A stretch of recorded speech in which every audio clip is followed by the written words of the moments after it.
Hello, wonderful people. This happy little girl right here is named Mia, and she's making lemonade. She wants to make, wonder how much lemonade she can make in the next couple hours so that she could sell it for 50 cents and make a fortune.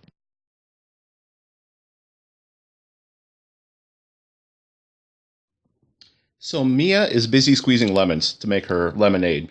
If she's able to squeeze 8 lemons every hour, how many lemons can she squeeze in 5 hours? And a couple other questions to think about.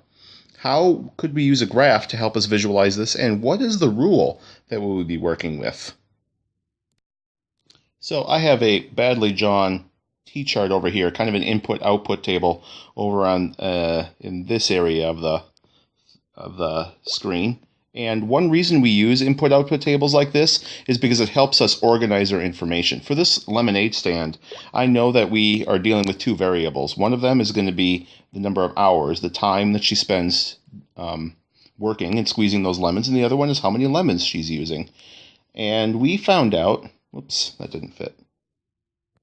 And we found out that she is able to do 8 lemons every hour. So we can write that down here pretty quickly. In 1 hour, she's able to squeeze 8 lemons. And that means I think that in 2 hours, she's able to squeeze probably another 8 lemons, which would be a total of 16. And in 3, that'd be probably another 8, which would be 24. I'm actually noticing a pattern here. And the pattern is what we would call the rule. In this case, the rule would simply be adding 8 for every hour. So that we can see in the first hour, she did 8 lemons, second hour 16, and fourth hour, after 4 hours, she has already squeezed 32 lemons. So this is what the graph looks like so far. As you can see here, along the x-axis we have hours. For every hour, she goes up 2 squares, which represents 4 lemons. Remember, we're counting by 4s here. Another on a second hour, after 2 hours, goes up another 4 lemons. And up to 24, and after 4 hours, 32.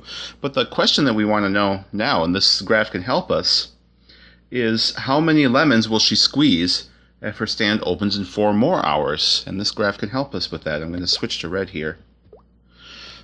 Here, it looks like if we start at 0 and we follow this up carefully, I'm trying very hard not to wiggle my hand, we can actually just keep going and see where we end up after 1 more hour, 2 more hours, 3, and 4 more hours. It looks like I'm ending up right around 64 lemons after 8 hours. And let's see if I'm right.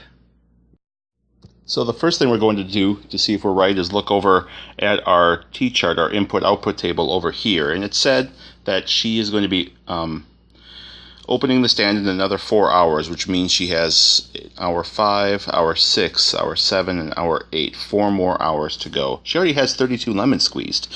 But our rule, if we remember our rule, was that we add 8 every hour. So that would mean that we're now at 40 lemons.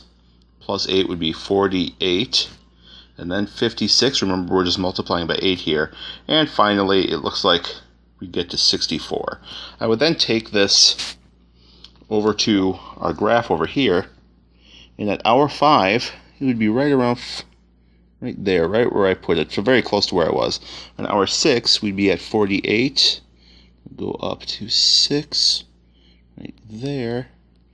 Hour 7 would be at 56, and hour 8 would be at 64, which is right about where I had it before, and my hand was shaking a little bit, but it didn't get right up there. So that's how we were able to predict, just with this line, just the slope of this line, that we did actually get to 64 lemons, which is the same thing that our